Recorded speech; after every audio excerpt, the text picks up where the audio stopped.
Bem-vindo à nossa leitura da Bíblia comentada. Estamos agora no Gênesis 3 e vamos fazer esse comentário tentando entrar tanto na parte espiritual como também, às vezes, no contexto histórico, quando for relevante. No canal a gente já tem outros vídeos, a ideia é a gente ir capítulo a capítulo, cobrindo a toda a Bíblia.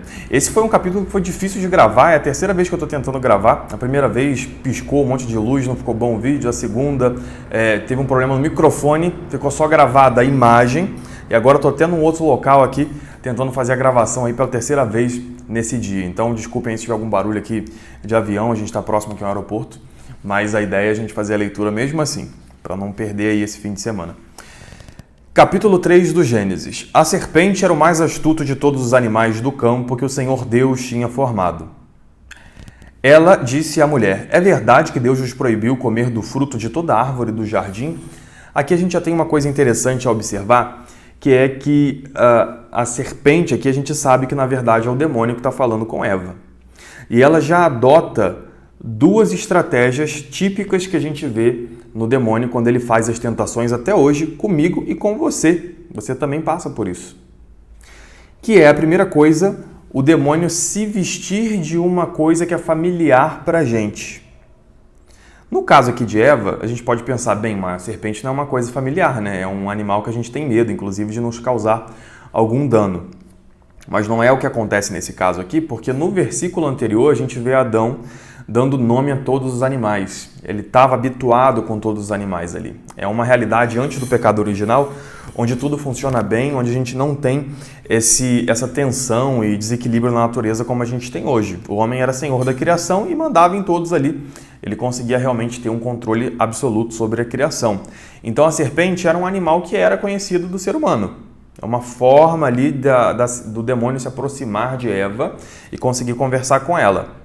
Em algum momento Deus deu assim essa autorização para o demônio, inclusive falar através da serpente, o que pode ser uma coisa meio estranha, mas talvez para Eva, que estava começando a ver como tudo era, né, a natureza, aquilo ali talvez fosse só mais uma novidade dentre tantas que ela estava vendo, e ela aceitou e conversou ali com a serpente. E o demônio faz isso com a gente hoje também. Quando ele vem fazer alguma tentação, ele busca uma figura familiar a qual a gente não tenha nenhuma estranheza, que a gente aceite dialogar com ela. Por exemplo, pode ser um jornalista que você gosta muito, até mesmo um familiar seu, talvez, livros que você lê, acontecimentos da sua vida, coisas que são próximas a você e estão no seu dia a dia. Se o demônio aparecesse para Eva ou para cada um de nós aqui com uma forma física, lembrando que o demônio não tem forma física, ele é um espírito puro, só espírito, que decidiu não seguir a Deus. Então ele não tem corpo, ele não ocupa um espaço. Mas ele pode sim possuir objetos, coisas, pessoas, animais, para fazer ali a sua missão, né? Sei lá como chamar isso, de destruir aí a vida da graça nas pessoas.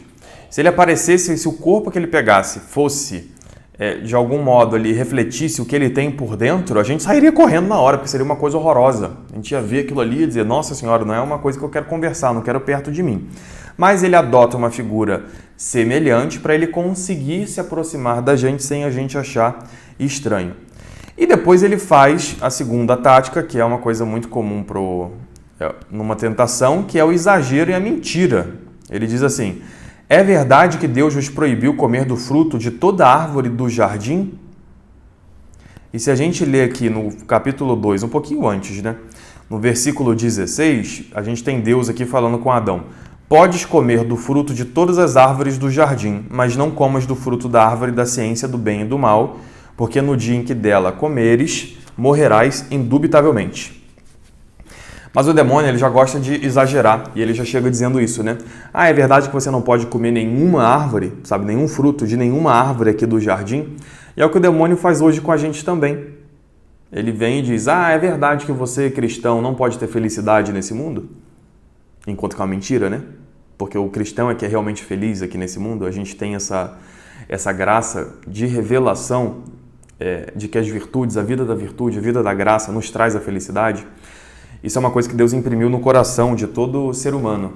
Mas a gente tem as distrações do mundo e depois da queda aqui do homem, a gente não tem mais um equilíbrio interior. Então, O que acontece é que é difícil da gente ver essa lei dentro da gente com facilidade, a gente tem muitas distrações e graças ao cristianismo a gente consegue ver isso com clareza. E o demônio já tenta dizer pra gente, né, através das suas séries, dos seus filmes, de tudo aí, de que a nossa vida é infeliz. É o que ele está fazendo aqui com Eva. Ele chega e diz, vocês não podem comer de nenhuma árvore. Deus os proibiu comer do fruto de toda a árvore do jardim. É verdade que isso aconteceu? E a mulher lhe responde, podemos comer do fruto de todas as árvores do jardim, mas do fruto da árvore que está no meio do jardim, Deus disse, vós não comereis dele, nem o tocareis, para que não morrais. E Eva comete um erro que nós também cometemos às vezes, que é dialogar com a tentação. Na hora que Eva começa a falar aqui com a serpente, ela já vê que a serpente está mal intencionada, falando mentira. O demônio, que é o pai da mentira, já chega dizendo uma mentira crassa, grotesca, que é essa. É verdade que Deus proibiu vocês de comer do fruto de toda árvore do jardim?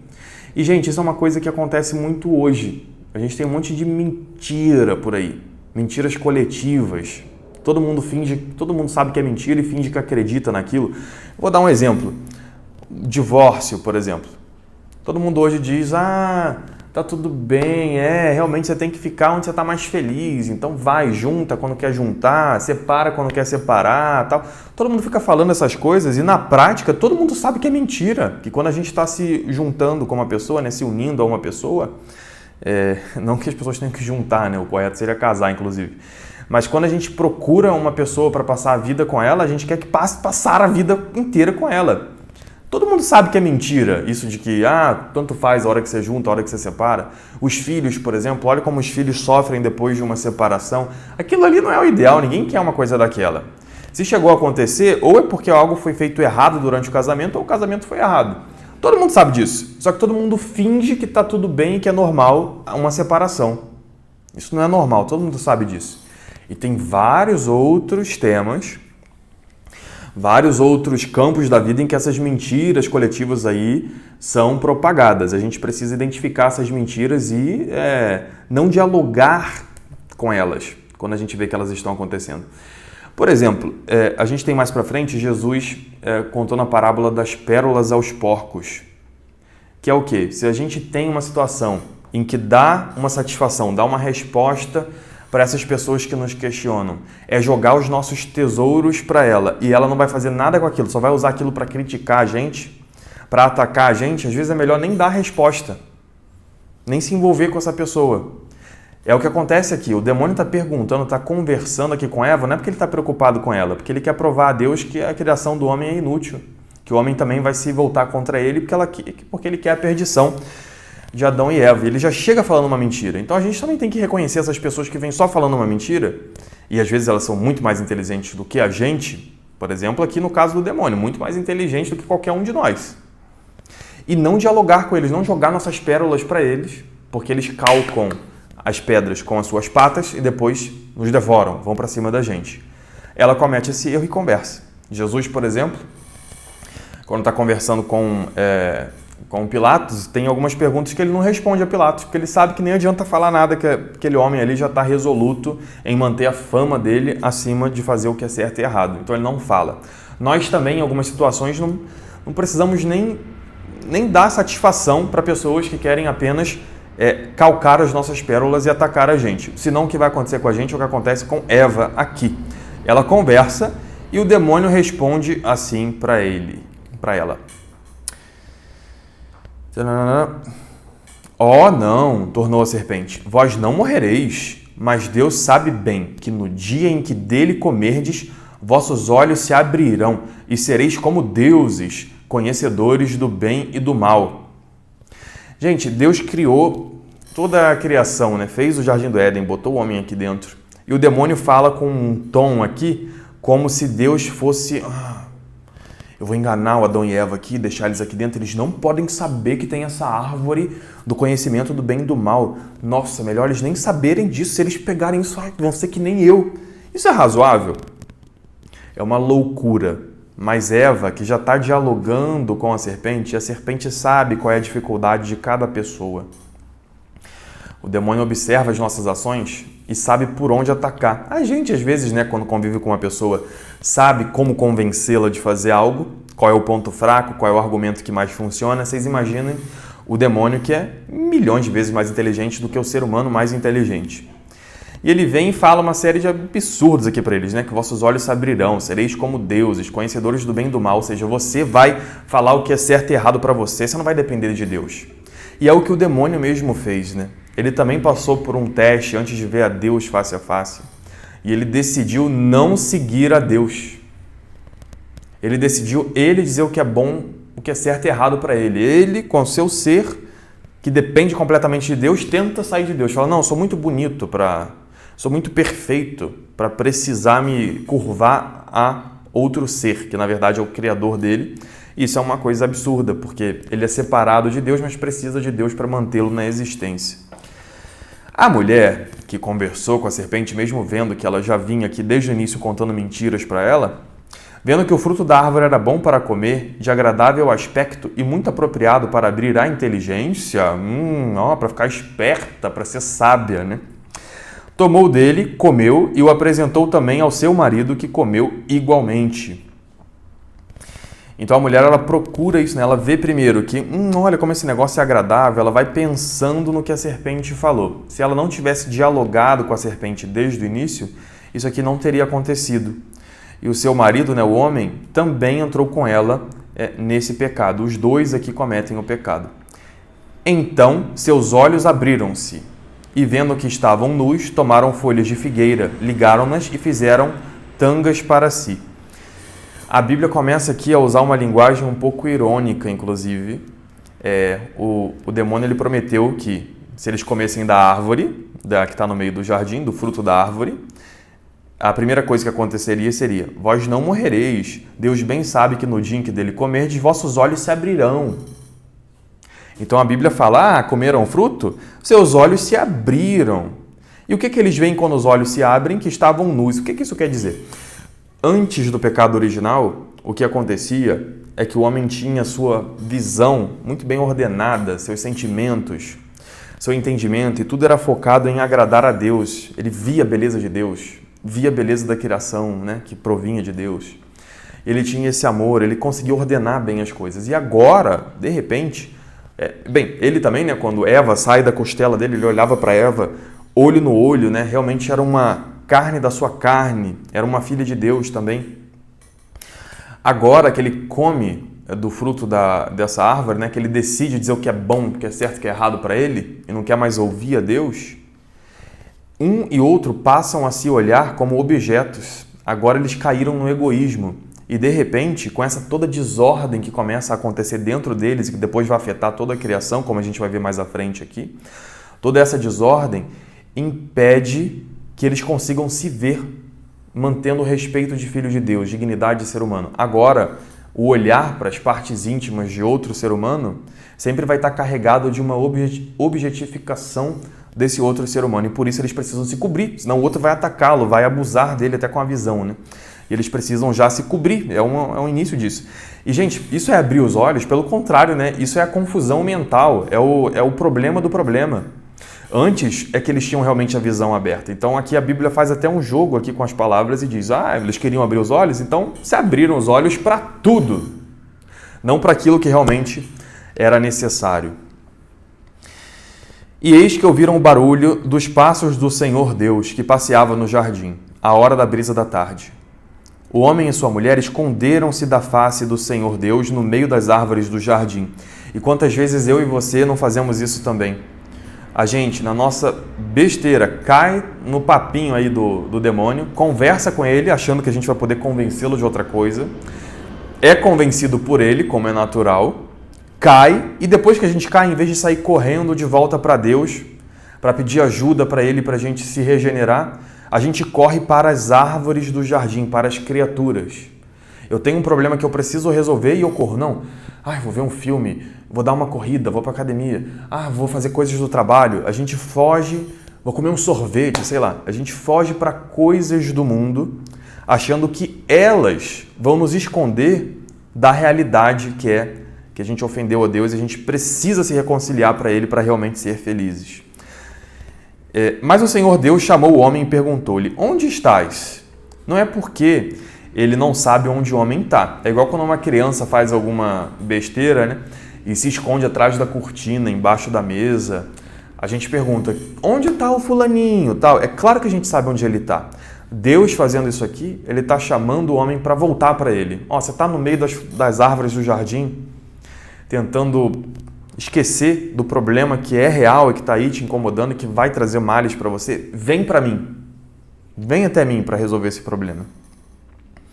E ele respondeu: ouvi o barulho dos vossos passos no jardim, tive medo, porque estou nu e ocultei-me. O Senhor Deus disse: quem te revelou que estavas nu? Terias tu porventura comido do fruto da árvore que eu lhe havia proibido de comer? Deus ele também tenta ali criar o diálogo. Ele sabe tudo o que aconteceu, mas ele está chamando o homem a conversar com ele.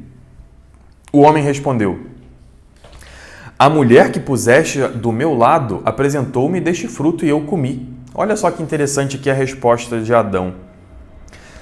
O pecado, né? Às vezes no nosso pecado a gente tem cúmplices, né? Pessoas que estão ali junto de nós, ajudando a gente naquele pecado, em fazer aquilo que é ruim, que é uma destruição. Mas na hora da consequência do pecado, da responsabilidade, a primeira coisa que acontece é que Adão acusa a própria mulher que foi dada para ele por Deus. Tenta até botar a culpa em Deus de algum modo. E aqui a gente volta de novo para aquele tema das pérolas aos porcos. Deus, quando ouve essa resposta, que claramente é uma mentira, sabe? Não tem... É uma mentira. É ele que quis comer o fruto. Deus nem responde e já se volta para a mulher. O Senhor disse à mulher: por que fizeste isto? A serpente enganou-me, respondeu ela, e eu comi. A mulher aqui foi um pouco mais sincera, né? Porque realmente foi isso que aconteceu. O ser humano, inclusive, a gente tem essa possibilidade de remissão porque a gente foi enganado por um ser superior, né? Na hora de cair. Então Eva ela acabou se deixando levar pelo demônio. Então ela não fez uma escolha 100% perfeita ali, livre. Ela teve uma influência externa. É culpa dela, é claro, né? E de Adão, mas... teve uma influência externa de um outro ser. Então, por isso a gente tem a possibilidade ainda da redenção. Então o Senhor Deus disse à serpente: por que fizeste isto? Serás maldita dentre todos os animais domésticos e feras do campo.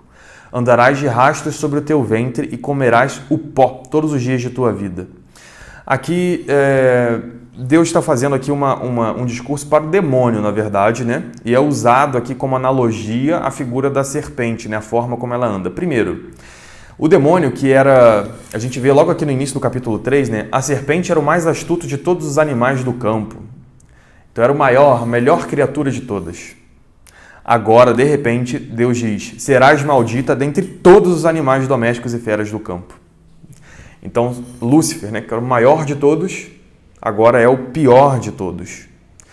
Andarás de rastro sobre o teu ventre. Você vai ficar sempre fechado em si mesmo, não vai conseguir ver a beleza das coisas. Você está fechado em você. Comerás pó todos os dias de tua vida. Então, ele não tem mais possibilidade de alcançar nada, de usufruir de nenhum bem da criação. Agora ele realmente só calca poeira, o nada. Essa é a realidade do inferno, onde está Satanás e todos os homens que se condenam, assim como os outros anjos que caíram, os demônios. Porém, inimizade entre ti e a mulher, entre a tua descendência e a dela. Esta te ferirá a cabeça e tu lhe ferirás o calcanhar.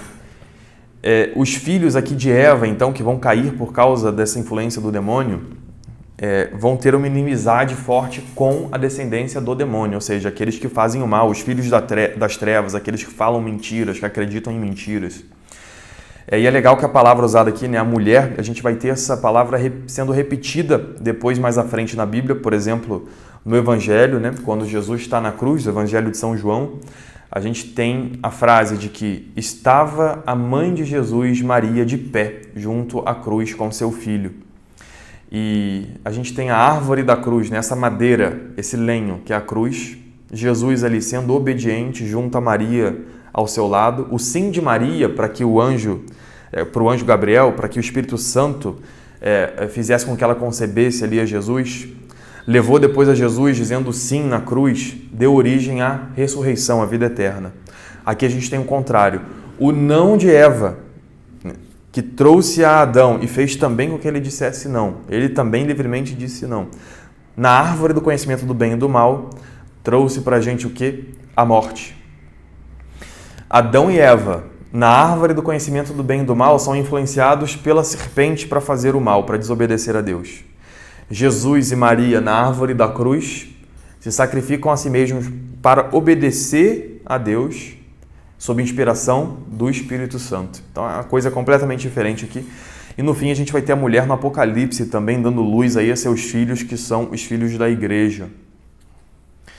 E no fim, a gente tem aqui que esta te ferirá a cabeça e tu lhe ferirás o calcanhar. O demônio, apesar de ter sido o mais astuto de todos os animais do campo, então o maior de todos os anjos, o máximo que ele vai conseguir vai ser ferir o nosso calcanhar, aqueles que querem seguir a Deus. E a gente, com a graça divina, ele consegue ferir a cabeça. Então, realmente já destruir a ação do demônio no mundo. Disse também a mulher, multiplicarei... Agora a gente vai vir para as consequências do pecado para o homem e para a mulher, cada um na sua vocação. Qual é a principal vocação da mulher? É trazer pessoas ao mundo, né? É ser mãe. Essa é a principal vocação, o principal presente de uma mulher. Essa é a missão especial que ela tem na humanidade. E o que acontece com ela aqui é que ela não perde a sua missão, ela continua com a sua missão, mas essa missão será feita com uma pena, de uma forma penosa, com sofrimentos e com dificuldades. Multiplicarei os sofrimentos de teu parto, darás à luz com dores. Teus desejos te impelirão para o teu marido, e tu estarás sobre o seu domínio. A mulher também tem essa missão aqui, no início do Gênesis, de transformar o mundo num lar, sabe, em um aconchego para Adão. Adão estava num mundo perfeito, mas ele não se sentia bem, porque ele não tinha alguém como ele, alguém que desse essa ternura para ele. E Eva tinha essa missão da mulher, a missão por excelência da mulher, é trazer esse aconchego ao mundo e trazer vidas ao mundo. E aqui o que vai acontecer é que essa missão de trazer vida ao mundo vai ser acompanhada de muito sofrimento, e esse trazer a paz, esse caráter de lar para o mundo, vai ser para o homem, vai ser acompanhado do domínio do homem sobre ela, de uma submissão ao homem. É o que a gente viu na história inteira, a quantidade de mulheres que foram... Qual é a palavra para isso? Foram dominadas por homens realmente, e sofreram. E graças a Deus a gente teve o judaísmo e o cristianismo trazendo essa visão de que a mulher é carne da carne do homem, realmente em paridade com ele, da costela dele, a mesma altura que ele, e tem o mesmo chamado à santidade aqui de Deus. E disse em seguida para o homem, qual é a principal missão do homem? A missão do homem, como a gente viu aqui no início do Gênesis, é o que a gente vê todos os dias, A missão do homem é cuidar do jardim, é prover, é trabalhar o jardim, tornar o mundo um lugar melhor, trazer o alimento para a sua família. E o que a gente vê aqui é que ele vai ter também essa missão mantida. Porém, porque ouviste a voz de tua mulher e comeste do fruto da árvore que eu te havia proibido de comer, maldita seja a terra por tua causa. O homem é o rei da criação, como a gente viu aqui atrás. E a queda desse homem traz a queda do mundo todo. Tudo que a gente vê de sofrimento no mundo, de destruição, a gente sente que as coisas não são do jeito que deveriam ser. É porque a criação toda geme, ela caiu com o seu rei, que é o homem. É, por exemplo, se vamos pegar aí um CEO, por exemplo, enlouquece e leva a empresa dele à falência. Com ela, todos os funcionários caem também. Então aqui a gente tem a queda do homem e por causa dessa queda dele, maldita seja a terra por tua causa. Tirarás da terra com trabalhos penosos o teu sustento todos os dias de tua vida. Então ele vai ter que sofrer para fazer a sua vocação, o seu trabalho. Ela te produzirá espinhos e abrolhos e tu comerás a erva da terra. Então a gente tem, quantas vezes eu e você, a gente não trabalha e no fim não vem nada, nenhum resultado. Vem tudo o contrário do que a gente estava esperando. Quanto esforço a gente coloca na nossa ação, nos nossos trabalhos e às vezes não tem nada de retorno. Essa é a maldição. A gente decidiu ser conhecedor do bem e do mal. Então agora, longe de Deus, a gente faz um monte de coisa que a gente entende que é o certo e não é. E acaba que tudo pode dar errado e a gente colher espinhos em vez de colher frutas como a gente esperava. Comerás o teu pão com o suor do teu rosto, até que voltes à terra de que foste tirado. E aqui ele fecha agora para o homem e para a mulher, na verdade, Eles não morreriam se a gente tivesse se mantido no paraíso, Mas como a gente comeu desse fruto, porque és pó e ao pó hás de voltar. Então, agora a morte entra no mundo, O homem passa a ser realmente um ser mortal. Adão pôs a sua mulher o nome de Eva porque era mãe de todos os seres viventes. Em hebraico a gente tem Adam, quer dizer terra, né? Que é o nome do terra ou vermelho, o nome de Adão, e Havá, porque era mãe de todos os Raim. O I e o V, ou U também, são letras intercambiáveis aqui em hebraico. Então Havá é aquela que dá Raim, que dá vida. Então Eva aqui tem esse nome porque em hebraico faz sentido, né? Em português já não tem tanto. O Senhor Deus fez para Adão e sua mulher umas vestes de pele e os vestiu. Olha que interessante, né? Deus agora que vê que o homem está nessa dificuldade, em vez de falar, seu maldito, sai daqui agora e vai aí para a terra e se ferra. Tá? Ele não faz isso. Ele dá instrumentos para o homem para que ele consiga lidar com a nova situação em que ele vai estar. Então o homem agora, no mundo, sem essa perfeição interna das paixões dele, sem essa hierarquia clara de valores, tendo que lutar para conseguir o sustento todos os dias. Deus dá instrumentos para que ele consiga sobreviver a essa situação, que consiga se aproximar dele de algum modo. E dá para ele essas vestes de pele, sabendo que ele vai precisar. E os vestiu. E o Senhor Deus disse, eis que o homem se tornou como um de nós. A gente volta agora para aquela forma de falar mais irônica, né? Como a gente viu, né? O demônio disse o quê? Vós não comereis dele... Vós não morrereis. E a gente já viu que o homem agora morre. Deus sabe que no dia em que dele comerdes, vossos olhos se abrirão. E a gente viu que o homem ficou mais confuso do que segue em tiroteio aqui embaixo, né? Mas enfim, o que diz a Bíblia? Seus olhos se abriram e ele viu que estava nu. Então a Bíblia ela faz um jogo com as palavras aqui do demônio. E Deus agora também faz um jogo com essa palavra. Ele diz, o homem se tornou como um de nós, como um demônio falou, sereis como deuses. Pois é conhecedor do bem e do mal, como o demônio falou, conhecedores do bem e do mal. Agora, pois, cuidemos que ele não estenda a sua mão e tome também o fruto da árvore da vida, e o coma e viverá eternamente. O que Deus está mostrando aqui, né? A proibição do homem era de não comer do fruto da árvore do conhecimento do bem e do mal.